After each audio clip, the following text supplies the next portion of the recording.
नमस्कार, मैं एडवोकेट विकास यादव एक बार फिर से स्वागत करता हूं आप सबका नई वीडियो में। कुछ स्टूडेंट बोल रहे थे सर अभी हम इस स्टेज पे आके अगर हमें इस एग्जाम में अपीयर होना है सीयूटी पीजीएलएम 2025 हमने ज़्यादा कुछ पढ़ा नहीं है। ठीक है, बस हमें कोई भी एक सेंट्रल यूनिवर्सिटी मिल जाए तो बस हमारा काम चल जाएगा। तो एग्जाम में अपीयर होने के लिए थोड़ा सा हमें अगर लास्ट मोमेंट पे अगर कुछ पढ़ना है तो हम क्या पढ़ें।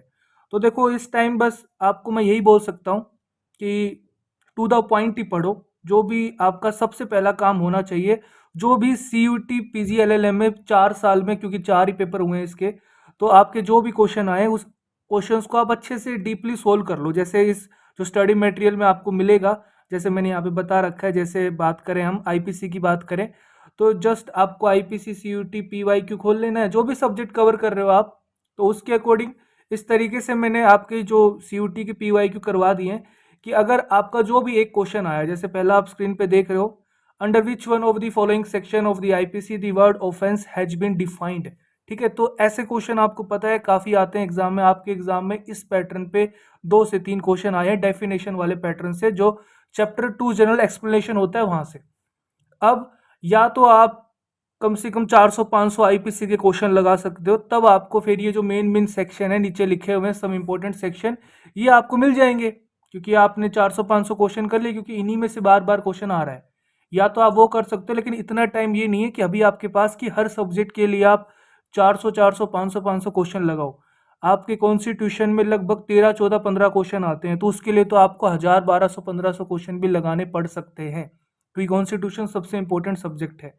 तो मैंने इसी तरीके से आपका जो ये मटेरियल है तैयार किया है कि जो भी क्वेश्चन आया है हमने उसको देख लिया है कि हाँ भाई ये इसका एक टॉपिक है और इससे क्या क्या चीज़ें निकल सकती हैं, एंड उसी से आप देखोगे आने वाले टाइम में वही क्वेश्चन रिपीट है उसी कंसेप्ट पे, तो ज़्यादा आपको दिक्कत नहीं आएगी। अगर आपने इस पैटर्न से पढ़ लिया है तो फिर मुझे नहीं लगता कि आपको इधर उधर जाने की नीड है या कोई भी बुक परचेज करने की नीड है। टू द पॉइंट आपको यहाँ मिल जाएगा। तो लगभग 300 क्वेश्चन है आपके जो C U T P G L L M में लगभग आए हैं। 75 क्वेश्चन अगर हम लोग की बात करें तो आपको थ्योरी भी मिल जाएगी और जो आपके पी वाई क्यू है वो भी आपको सॉल्यूशन मिल जाएगा। सेकंड, आपको पता नहीं होगा इस एग्जाम के लिए आपके एआईबी के क्वेश्चंस कितने ज़्यादा इंपॉर्टेंट हैं। अगर आपने एआईबी के क्वेश्चंस कर लिए हैं तो आप मान मान लीजिए मेरी बात कि आपका स्कोर काफ़ी इंप्रूव होगा। ठीक है, तो एआईबी आपके पास अब तक एआईबी 19 हो चुकी है, यानी 19 एआईबी हैं आपके पास, तो लगभग 1900-1800 क्वेश्चन आपके पास होंगे। तो ये जो मेरी एक ई बुक है जो मैंने स्टूडेंट्स को दे रखी है इसी मटेरियल के अंदर, कि जो भी आप जैसे कॉन्स्टिट्यूशन पढ़ रहे हो तो कॉन्स्टिट्यूशन की शुरुआत में जो आपको ये 6 पार्ट दिख रहे हैं इसके अंदर अप टू AIB 17 के सारे सॉल्यूशन कॉन्स्टिट्यूशन के मिल जाएंगे। ठीक है, तो कॉन्स्टिट्यूशन के ये 6 वीडियो हैं। उसके बाद जो आप ये सॉल्यूशन देख रहे हो ये है AIB 18 का सॉल्यूशन, जो बहुत इंपॉर्टेंट है, आपको करके जाना है। तो जो क्वेश्चन है आपका कि भाई concept of freedom of trade and commerce mention Indian constitution, कहाँ से हमने इसका बोरो किया है, तो ये बेसिक सी चीज़ है, आपको पता होना चाहिए। तो मैंने सारे जो भी यूएसए से यूएसएसआर आयरलैंड यूके कनाडा जो भी आपने यहाँ से इंपॉर्टेंट चीज़ें बोरो करी इंडियन कॉन्स्टिट्यूशन वो सारा मेंशन कर दिया है। तो इस तरीके से मैंने AIB 18 तक के सारे क्वेश्चंस करवा रखे हैं सब्जेक्ट वाइज।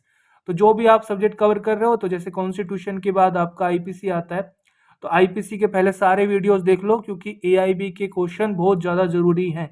ठीक है, तो सारा मटेरियल आपको एक जगह मिल सकता है, अगर आप इसका एक्सेस ले लोगे तो आप यहीं से कवर कर सकते हो, क्योंकि इस टाइम पे आप इधर उधर नहीं भाग सकते। अगर आपने इससे पहले मेहनत नहीं करी है तो यही आपका कह सकते हो लास्ट में यही एक है कि टू द पॉइंट आप पढ़ के जाओ, एंड वही मोस्टली एग्जाम में आता है। जैसे आप देखोगे doctrine of pith and substance आपके सीयूटी एग्जाम में आया हुआ है, यहाँ से आप देखोगे। ठीक है, तो बहुत से क्वेश्चन ओवरलैप करते हैं। जैसे आईपीसी का है तो आईपीसी के मैंने सारे वीडियोज एक बार दे दिए यहाँ पे, देन फिर आईपीसी के क्वेश्चंस हैं। ठीक है, तो ऐसे कर करके पूरा मटेरियल बना दिया है। काफ़ी बच्चे जूरिस्प्रूडेंस से बहुत डरते हैं कि भाई जूरिस्प्रूडेंस में पता नहीं क्या आता है, तो जूरिस्प्रूडेंस का पूरा मटेरियल जैसे यहाँ पे आपको मिल जाएगा। तो पूरा मैंने सिलेबस करा रखा है यहाँ पे। जैसे जूरिस्प्रूडेंस का सोर्सेज ऑफ लॉ है, तो टॉपिक वाइज आपको यहाँ पे थ्योरी मिलेगी जूरिस्प्रूडेंस के अंदर, एंड जो जो क्वेश्चन आपके आए हों, जैसे nature and sources of law से जो भी क्वेश्चन आया हुआ है अब तक 2024 तक जो भी एग्जाम हुए हैं आपके, तो सारा आपको question subject wise topic wise मिल जाएगा। ठीक है, एंड उसकी थ्योरी भी मिल जाएगी। तो इस तरीके से मैंने अरेंज कर दिया है ताकि आपको इधर उधर ना भागना पड़े। एंड सेकंड जो लास्ट में सबसे आपको करना चाहिए वो ये है कि आपको किसी भी हाल में यूजीसी नेट के पीवाईक्यू नहीं छोड़ने हैं, क्योंकि यूजीसी नेट से भी आपके एग्जाम में काफ़ी क्वेश्चन ओवरलैप करते हैं। तो एक लेवल है, जैसे आप पहले सीयूटी पीजीएलएलएम के पीवाईक्यू कर लो अच्छे से, उसके बाद थोड़ा सा और बेसिक्स पे इम्प्रूव करना है तो एआईबी के क्वेश्चंस कर लो, एंड फिर कोई जो थोड़े बहुत क्वेश्चन आपके लॉजिकल आते हैं, थोड़े ट्विस्टिंग टाइप के आते हैं, तो वो आप यूजीसी नेट की पीवाईक्यू से कर लोगे। तो वो भी मैंने सब्जेक्ट वाइज अभी मैं बच्चों को करवा रहा हूँ, क्लासरूम वाले बच्चों को, तो वो आप देख सकते हो, लास्ट में आपको मिल जाएंगे। जैसे आप ये पूरा सीयूटी का पढ़ लोगे तो लास्ट में वो भी आपको सब्जेक्ट वाइज मिल जाएंगे। ठीक है, जैसे हम देख लेते हैं यहाँ पे, तो ये है आपका आईपीसी का यूजीसी नेट पीवाईक्यू है, लॉ ऑफ टोर्ट्स का है, इंडियन कॉन्ट्रैक्ट का है।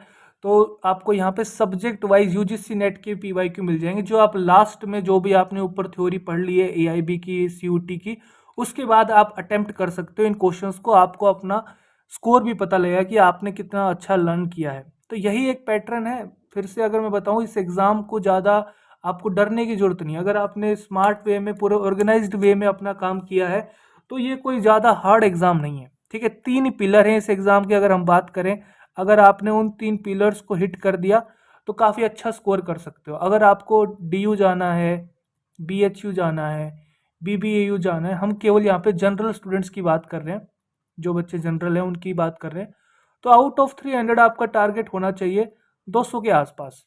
ठीक है, एटलीस्ट 195 के आसपास तो आपको रहना ही है किसी भी सिचुएशन में। ठीक है, इससे कम आप अभी अफोर्ड नहीं कर सकते। बाकी देखते हैं, कई बार लास्ट कट ऑफ तक भी 185 90 वालों का भी हो जाता है, लेकिन एटलीस्ट इतना आपको स्कोर करना पड़ेगा। तो सबसे बढ़िया यही है कि जो भी आपके 300 पीवाईक्यू हैं, सब्जेक्ट वाइज करो। सब्जेक्ट वाइज इसलिए करने का फायदा होगा आपको कि आपको उस पर्टिकुलर सब्जेक्ट का पैटर्न पता चलेगा कि हाँ भाई ये कैसे क्वेश्चन पूछता है इस सब्जेक्ट से। उस सब्जेक्ट की वेटेज पता चलेगी आपको कि वास्तव में ये सब्जेक्ट मुझे पढ़ना चाहिए, स्किप करना चाहिए, या फिर पढ़ना चाहिए तो कितना डीप पढ़ना चाहिए। क्योंकि हर सब्जेक्ट ऐसा नहीं है कि आपको डीप में जाके पढ़ना होता है। कुछ सब्जेक्ट ऐसे भी हैं, अगर आपने बेसिक चीज़ें कर ली हैं तो आपको बढ़िया स्कोर देकर जाएगा वो। ठीक है, तो सबसे पहले काम यही करना है, जिस बच्चे ने कुछ भी नहीं पढ़ा है तो आप ये जरूर अच्छे से, जो इन डेप्थ एनालिसिस है मेरा, जो मैंने स्टडी मटेरियल में दे रखा है, वो पूरा कवर करके जाओ कि भाई एक क्वेश्चन पूछा है, इसके बेस पे क्या क्या और क्वेश्चन बन सकते हैं, वो सारा आप कर लो। तो आपको ये मान लो कि काफ़ी क्वेश्चन इसी से हो जाएंगे। उसके बाद थोड़ा सा अगर आपने मेहनत कर ली, अब आपका काम है एआईबी के जो पीवाईक्यू है उनको टेस्ट करना कि जो भी आपने यहाँ पे सीखा उसमें से क्वेश्चन ओवरलैप हो रहा है या नहीं। आप देखोगे आपके एग्जाम में कुछ तो ऐसे सब्जेक्ट हैं कि एआईबी के बाहर से आज तक क्वेश्चन आया ही नहीं उनमें।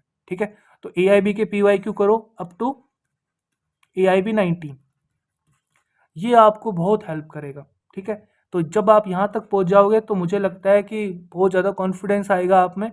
एंड लास्ट में आप 3-4 दिन जो भी यूजीसी नेट के पीवाईक्यू मैंने सब्जेक्ट वाइज करवा रखे हैं, लगभग 400-500 क्वेश्चन है आपके टोटल, तो वो आपको कर लेने हैं। अगर इतना आप कर लेते हो तो फिर मुझे नहीं लगता इस एग्ज़ाम के लिए कुछ चीज़ रह जाएगी आपकी, क्योंकि आप वो पढ़ रहे हो जो एग्ज़ाम में आता है, आप अननेसेसरी कुछ नहीं पढ़ रहे हो। ठीक है, तो लास्ट में अभी लगभग 3 वीक से भी कम समय है, आज हो गया आपका 8 मार्च, तो चला ही गया है। ठीक है, बीच में होली वोली आ जाएगी, तो लगभग आपके 17-18 दिन है, इससे ज़्यादा टाइम नहीं है। तो अगर आपको बिल्कुल ही फ्रेश हो, आप अभी तक आपने कुछ नहीं पढ़ा, तो ये टू द पॉइंट आपके काम आ सकता है। तो अगर आपको ये इसका एक्सेस लेना है तो मैं, जो कमेंट सेक्शन है आपका, डिस्क्रिप्शन बॉक्स, डिस्क्रिप्शन बॉक्स में आपको इसका लिंक मिल जाएगा, गूगल फॉर्म लिंक मिल जाएगा। उस फॉर्म को आप फिल कर दो और आप वहाँ से उसको परचेज कर सकते हो, एक्सेस ले सकते हो स्टडी मटेरियल का। या फिर आप क्या कर सकते हो, आप डायरेक्टली व्हाट्सअप कर सकते हो 9350145947। आप यहाँ से भी उसका एक्सेस ले सकते हो, जो व्हाट्सअप कैटलॉग है उसका। तो अगर आपको ये स्टडी मटेरियल ठीक लगता है, जैसे मैंने दिखा दिया क्या क्या है उस मटेरियल में, तो इसी मॉडल पे मैंने आपको पढ़ाया। तो कुछ बच्चे बोल रहे थे सर एक बार थोड़ा दिखा दो कि कैसे हमारे थोड़ा मटेरियल है, तो उसी के रिगार्डिंग ये वीडियो था। अगर कोई आपका डाउट है तो आप पूछ सकते हो। वीडियो अच्छा लगा तो वीडियो को लाइक कीजिए। खुश रहिए, मुस्कुराते रहिए, देश का ख्याल रखिए। जय हिंद।